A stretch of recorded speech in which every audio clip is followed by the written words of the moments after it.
whatever it takes, ensure you take your children to school. Ensure you upgrade your education. The primary responsibility of a government, being to secure the property and the lives of the people, should be to advance the secured people and their property in a way of opening their minds, in the way of expanding their horizons of mind. And this is why education should remain a primary and core objective of a government that hopes to bring together its citizen in nation building, in peace and security sustenance, and in development and general welfare of the citizens. I listen sometimes to some politicians who praise education and dismiss the need for education in leadership. And I wonder what that implies. I wonder whether some leaders understand that educated mind is far much preferable than an educated mind. Sometimes you see the reasoning of some leaders and you know right there, education was not there. In the ancient times, education was only mathematics, which was algebra, logic, philosophy, and later religious studies. When you can develop the mind to understand philosophical questions, and you can be in a position to count, what we call numeracy, and you can be in a position to read, what we call literacy, then you can contribute successfully in development and improvement of your circumstances and conditions. It is disappointing when you see a section of leaders continuing to diminish and to demean the role of education in leadership. By the way, do you know an educated leader has far much better horizons of thoughts than the one who never went to school? Have you read about Plato's analogy of the cave? Plato's analogy of the cave is simply a way of saying an educated mind is in darkness, and it will only interpret life in myths, shadows, and in stereotypes. But a mind that has gone into schooling is a mind that can, in any possible way, think about many issues, think about an issue in many ways, and it is expansive in its own perception. I am saying this because we must not fall into traps of those politicians who do not want young people to access higher education because they are afraid of their political hegemony and its threat. There are some people, definitely, especially in some far-flung areas of our country, who do not want their people to go to school. Some of those leaders would rather buy guns and arm bandits rather than build schools and buy books. Some of those leaders have actually said that their communities do not need tarmac roads because their cows and their livestock do not need lami.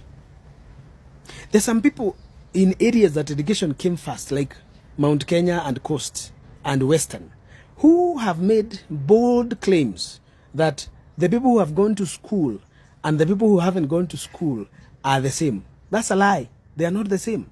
A person who decides a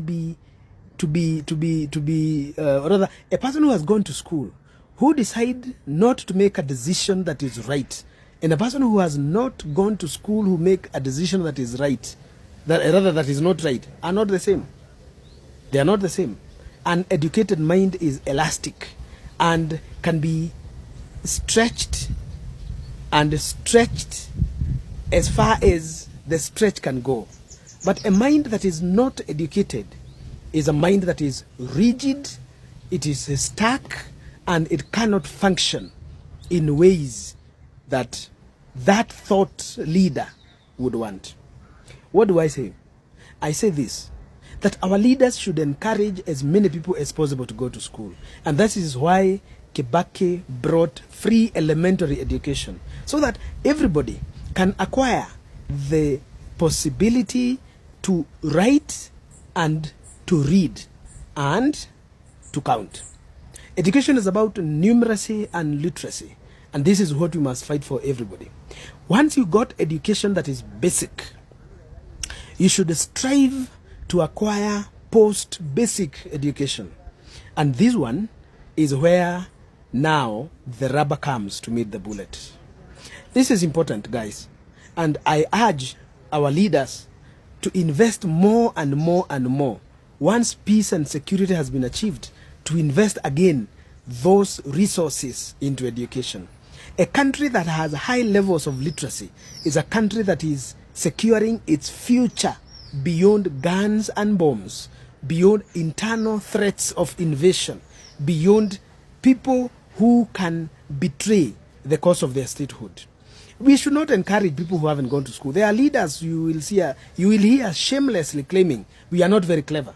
You will hear some leaders standing and saying we are not very wise. You will hear some leaders claiming that education is not important. What is important is a way you and your people blend in the culture. Shameless, shameful, shamefully, that people claiming that people should not care about the leaders who have gone to school. Have you ever wondered why the Constitution has stipulated that for you to be a governor and his deputy, for you to be a president and or a deputy president, you need to have a degree, a basic form of a degree? Do you ever wonder why? There must be a good reason. And this is why we also push for members of parliament to own a degree. You must have gone to school to a level of degree. This is what I believe today, that a well-educated legislator is better off than the one who hasn't gone to school. Why? Because one, the language of parliament is English, and that is the language of Hansard and the language of debate. We may have the national language as Swahili, but no document is written in Swahili. When the documents that are coming out of our realm as a country are presented to parliament, these documents are written in English. The language of the world is English. The language of United Nations, African Union, the language of the multilateral organization is, of course, there are others like French, Arabic, Chinese, whatever. But for us as Kenya, it is important that we promote and advance skills, infrastructure that will put in the hands of every Kenyan the ability to speak English, the ability to expand the thoughts and take the horizons higher so that we can think and think deeply. Shun the leaders who do not value education. Shun them, those who say that we will elect the popular and not the deserving and the right. It is important. Or rather, why do we take then our children to school? Why are we crying every day that we want to improve the level of infrastructure of education in Kenya? Why do we spend so heavily on our children's education if we do not want to reward that education way later? Why did we go to school if education was not important in nation building, in statecraft? Why did we go to school to advance our education if we do not think that an educated child is better than an uneducated child? By the way, an educated wife is better than an uneducated wife.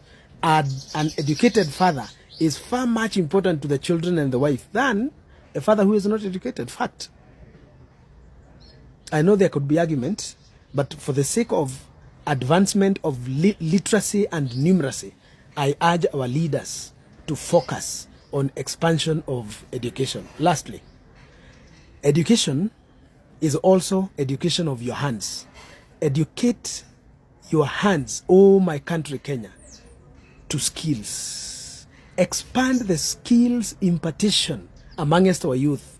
Expand TVET, fund them, equip them, link the students back to the work and the building of the nation. Because if we have skilled young people, they will have something to do every day. Even as we expand the theory, we must also inculcate skills. Viva Educated Kenya.